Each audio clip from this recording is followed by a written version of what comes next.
Dingen trabalho que me trabalho experimentar, dus trabalho film installation, caminho gente adrenta, então ganha uma experiência. Dus me tenho que filmar, me tenho que trazer com o actor. Então, eigenlijk me é open casting tá para wak, ok, quem te actor nang kuting na Aruba, pero também tour guides, so rol lang também tour guides di Aruba, então Aruba me tem hobby. Então, me tá entusiasmado passar, então tem três categorias, tour guide young, 25 anos, um tiki vai arriba 30, mais grande entre 40 assim, então 60, 50, 60 plus.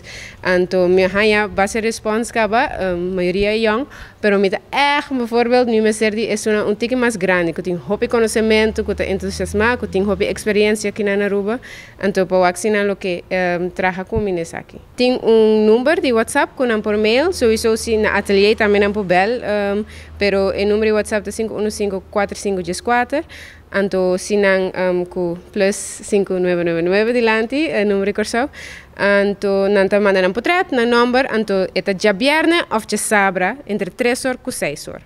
Dus já viernes of já sabra entre 3 e 6 horas, então passa atelier, mita wak, nós fazemos tryout chiquito para me wak com eta. Dus se me escolho nota base de bota emio of não tá com bota vai uit en to kiko tá pas com o conceito como está trabalhando ribache.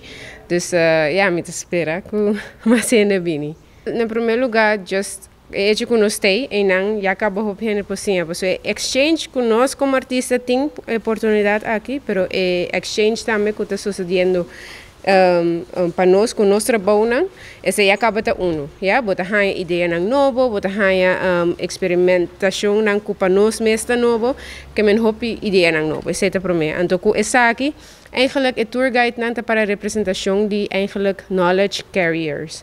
Dus nanta hopi de conhecimento de Aruba, hopi conhecimento de nossa história, então hopi viajar a costa nang nansa, mas com lo que nós fazíamos na escola de geschiedenisles, bijvoorbeeld. Então de forma é honor parte que anang ta hasi lo que Aruba ta, pues anang ta conta transmitir, pero den esse tem costa crítico, também como te reflejado em je, jovem na atitude, com não tinha interesse comparar com a geração mais grande, com esse também, a generation gap, com nossa cultura também muda, foi ora não bem back, também botin o aspecto de história, quando nós make up things, não? E costa bem assim ali que nós podemos fazer, nós podemos hobby criativo, den make up geschiedenis. Dus costa assim também me também reflejar ribache.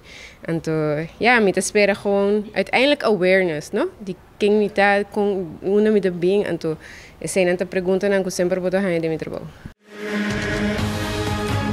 Essa aqui tá é Arubiano, o website